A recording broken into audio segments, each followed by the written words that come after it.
How do you define success in ministry? What if ministry success isn't defined by the size of your platform, the number of likes, the supposed engagement of your audience? What if instead success in ministry is defined by long-term faithfulness wherever God has placed you?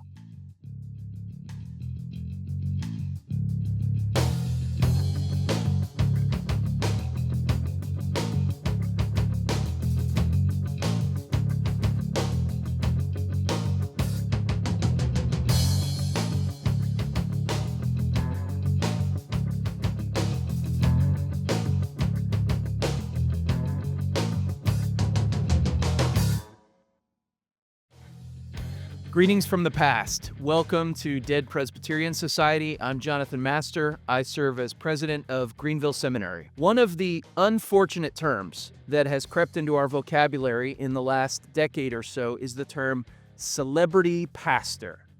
The problem is we all know exactly what it means. We all know of pastors who do in fact become celebrities. They garner followings far beyond their congregation through social media and conferences and branded ministries. They have their sermons edited for reels, and their public visibility often replaces private shepherding. In such an atmosphere where celebrity pastors are on the rise and are increasingly visible, we begin to associate success with that kind of profile. But what if the most meaningful gospel work is happening far from the spotlight? What if the true test of pastoral success isn't visibility, but faithfulness? What if the search for a high profile actually pulls you away from your central calling and your most significant and fruitful ministry? Today, we're going to meet a man who spent over 4 decades quietly pastoring a rural flock in Mississippi, unshaken by trends, unmoved by ambition, and deeply devoted to his people and his God. His name is Reverend Cornelius Washington Grafton, and the book we're going to look at is 43 Years in a Country Church. Now, as I say, this book comes to us in our own context, and it stands in sharp contrast to our own context. Grafton's life pushes back against the anxiety of performance and visibility. We live in a time of short pastoral tenures and general spiritual restlessness. Pastors and people are always looking for the next big thing. But Grafton presents to us an older and, I would argue, a more biblical and a better vision, a long obedience in the same direction, grounded in the means of grace and in the ordinary life of the church. I'll begin just with a quick quote from Grafton about rural ministry. Here's what he writes: "The farther one goes into the king's garden, the more he sees and wants to see. The scripture is a deep well, and the country preacher has never gotten to the bottom of it." You see, for Grafton, his growth was measured by his understanding of the scriptures, by his ability to proclaim the scriptures and to shepherd the people whom God had given to him. That was the vista that he looked out at, the vista of the scriptures, the deep well that he never got to the bottom of.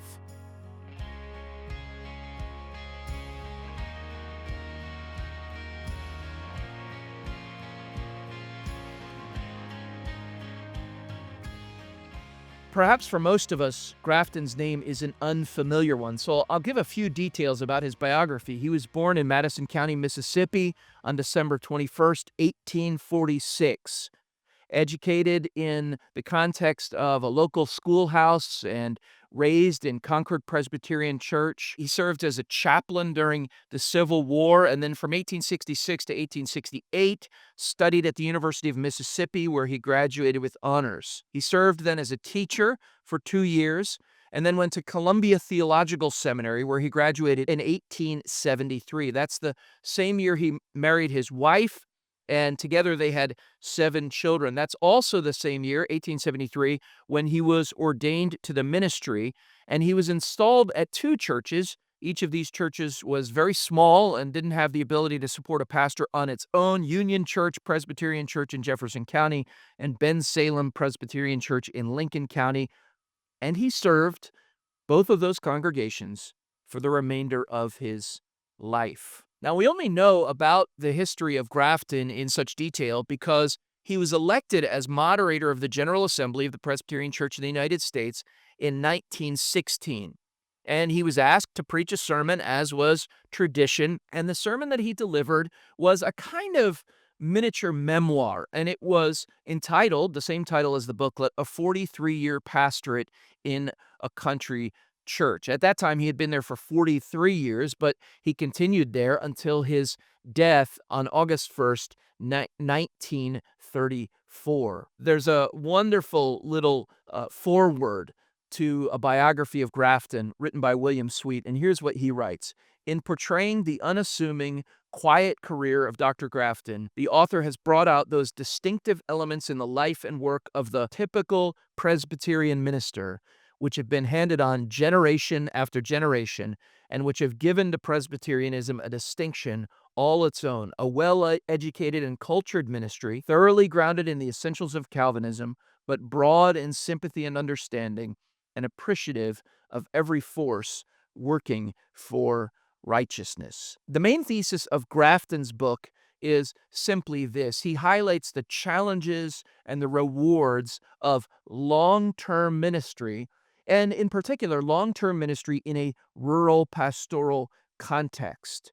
And his aim really is to inspire others to the same thing, to a long-term ministry, perhaps in obscurity in the eyes of the world, but a ministry that the Lord uses nonetheless. For Grafton, a successful ministry is one that was faithful to the charge given to the Lord Jesus Christ. And so we come to Grafton's own work.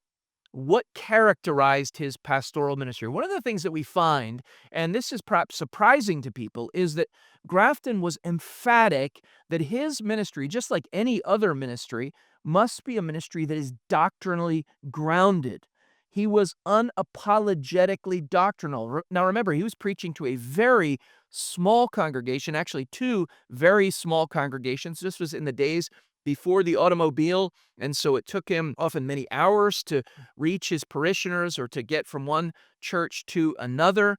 The other church was about 9 miles away, and yet Grafton was emphatic that perhaps especially in that kind of context, it was essential to preach doctrine. The work of the country preacher, of course, involved pastoral ministry, all the kinds of normal things that you'd expect for a pastor to face, but it also involved being the primary conduit for teaching people what the scriptures themselves teach. And we see that Grafton took this very seriously. His life was not a life of ease, but he shows how the Lord sustained him in the midst of his difficulties. Now, again, we ought to take notice of this because we live in an era of short sermons and pop theology. And oftentimes the argument is made that we must engage in this kind of ministry because people just simply aren't prepared to receive more. And after all, do they really need deep theology? Grafton says this at the beginning of his book: a sermonette has never been tolerated in our country pulpit. 40 minutes is standard length, sometimes 50, sometimes an hour. And the point, of course, is not the length itself, but the depth to which he sought to take his people. Here's what he writes. And for all these years at Union Church, the fundamentals of theology have been proclaimed. The doctrines of original sin, man's total depravity, God's sovereign will, eternal election of a multitude that no man can number, a definite atonement by Jesus Christ, the Son of God, for his people, irresistible grace in the regeneration of the soul, and the final certain perseverance of the saints. These are sometimes, he says, called dry bones of theology, but our people have not found it so. These doctrines, he says, got to the very bottom of human nature and set forth God in his beauty and glory, and country people love these great truths, and it would do you good to hear them discuss these great themes. So what Grafton is saying is this, that he did not find that his people were resistant to the great doctrines of the faith. He did not find that his people wanted him to skip to things that in their minds might have been more practical. In fact, he said they fed on these things, they loved these things, and could we but spend an hour with his congregation, we would find that they would be discussing these great themes. And there's a reason for that, of course, and it's embedded in the quote because, as you notice, Grafton says these doctrines got to the very bottom of human nature. Sometimes I wonder if we today forget that human nature hasn't changed. And human nature doesn't change from one place to another. It doesn't matter whether you're in a rural setting or an urban setting. It doesn't matter whether you're preaching in the 19th century or the 21st century. The essential truths of human nature remain the same. The essential human need remains the same. And the essential gospel remains the same. Now, I want to be clear that Grafton blended doctrine with practical application. He pressed home the need for families to teach their children and for them to practice their understanding of the scriptures at home, and he spoke often of the joy of the means of grace. And in fact, he speaks about the great joy that he had in bringing these truths to his people. One of the privileges of serving long term is that you can walk your congregation through the entirety of the body of divinity. And that's true, isn't it? There's much more that you can cover in 40 years than in 4. There's hardly anything that you can cover in 1 year with your people. You hardly know your people after 1 year. You certainly don't know all the dynamics of their families, all the needs that they have, all their joys and sorrows. But Grafton realized the immense privilege that he had to walk with this small group of Christians and to see them through the various ups and downs, joys and triumphs of their life. He writes this about the doctrine which he preached. Calvinism presents God as standing before the sinner, demanding his surrender and offering infinite mercy. These truths make the conquering gospel. Along with the doctrinal, following Paul's example, we have had the practical and the great themes of Sabbath observance and the training of children, the religious home, the Abrahamic covenant, the duty of prayer, and generally all the commandments of the Decalogue as the rule of life have been set forth. And then too, at stated times, the ordinance of baptism and the Lord's Supper have furnished the finest field for thought and devotion.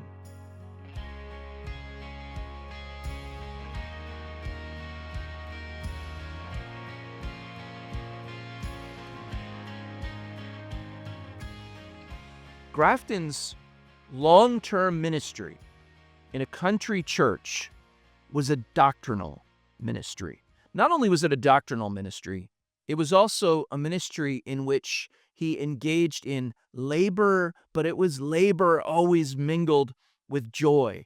You read the account of Grafton as he recounts it himself and as others recount it on his behalf, and you realize this was a hard-working man. This was not easy work. All the challenges that you'd expect in a ministry such as that were present in Grafton's life at one time or another. He had to conduct funerals across denominations. He had to attend court. He had to teach people. He had to ride miles and miles to visit his members in their home. But what runs throughout his account of these labors is the joy that he felt, the joy that he experienced from the Lord in carrying them out. Here's what he writes. These long pastoral rides are formidable indeed. To ride 20 miles on horseback or in a buggy to see one of your people and back again the same day, 25 miles to see another family and back the same day, and this repeated again and again. Journeys of 15 miles a day are too numerous to mention. And then he says this, though. One recompense, though, is the pure air and the bright sunshine and the beautiful woods and the flowing streams and the long trip with your boy or your girl. While laborious, some of these pastoral trips have been inexpressibly sweet and carry memories that can never die. It's a lovely picture, and it's a picture that combines the twin emphases we see in Grafton's ministry. He is a hard-working pastor. He is a man who is dedicated, who is fixed on the needs of his people. But he's also a pastor who serves with great joy. He's a pastor who recognizes that though he may not be recognized by the world, Nonetheless, God has given him great blessings in the midst of his work. He does acknowledge that some of the trips, thinking back on some of the trips, makes one tired to think about. But then he says this, but a pastoral visit in the country means more than it does in the city. See, the people recognized that he was working hard. The people recognized that it would have been quite easy for him to ignore them, to not go to each of their homes and visit them and inquire about their spiritual condition and minister to them and encourage them. But he did it nonetheless. And he recognized how much that meant to his people. One of the sweet aspects of a long-term ministry is the fact that it is multi-generational. Here's a quote from Grafton. The pastor has buried a whole generation, and the congregation upon which he now looks Sabbath after Sabbath consists very largely of the grandchildren of that old set of men and women. As he walks around and sees the bright face of our young people, he is led every now and then to ask one of them if he remembers his grandfather, and the boy or girl will go away and say, "The preacher knows more about my grandfather than I know myself." This gives a preacher a great hold on a boy. If you knew what sort of man your great-grandfather was, you would certainly feel inspired to rally up and do better than you are doing. That is a privilege that many men in pastoral ministry will never experience.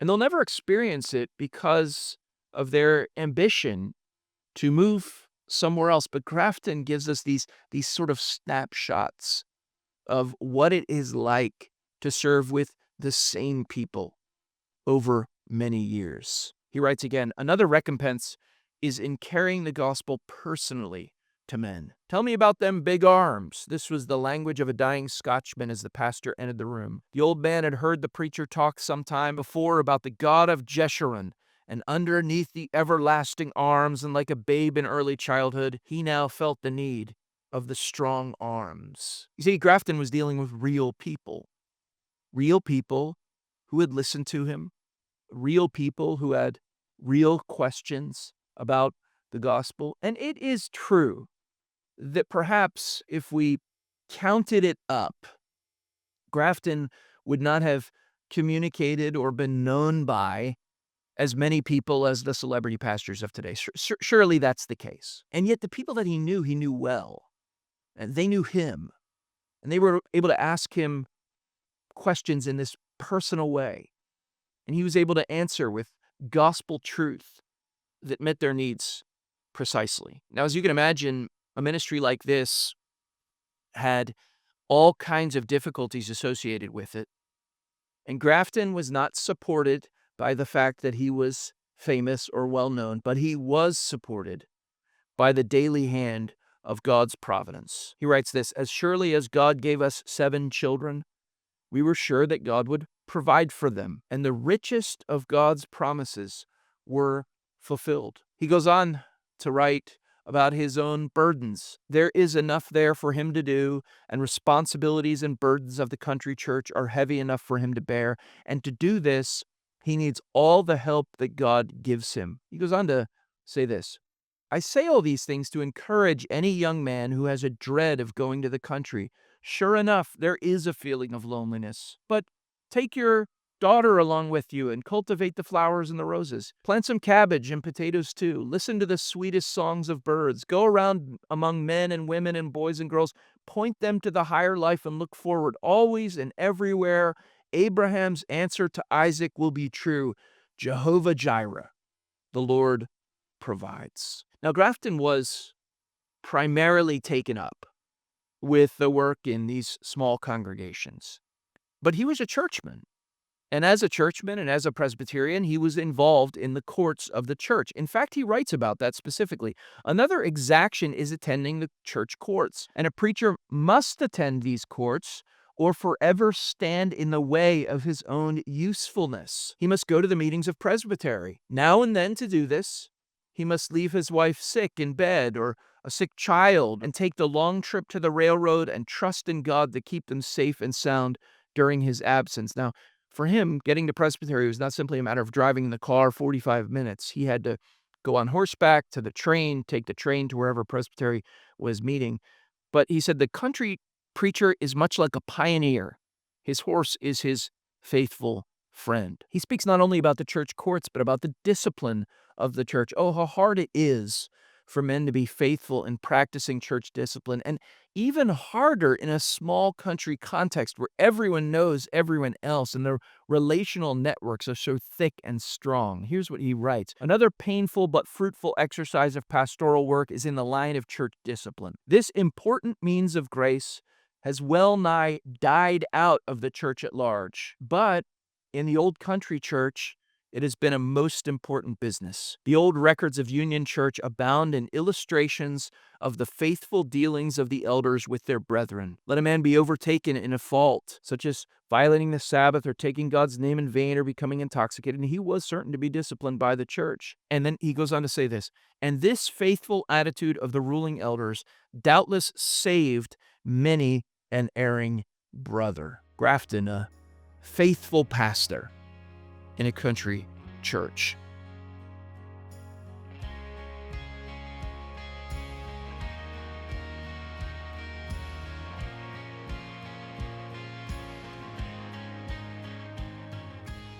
In conclusion, we have to draw some lessons.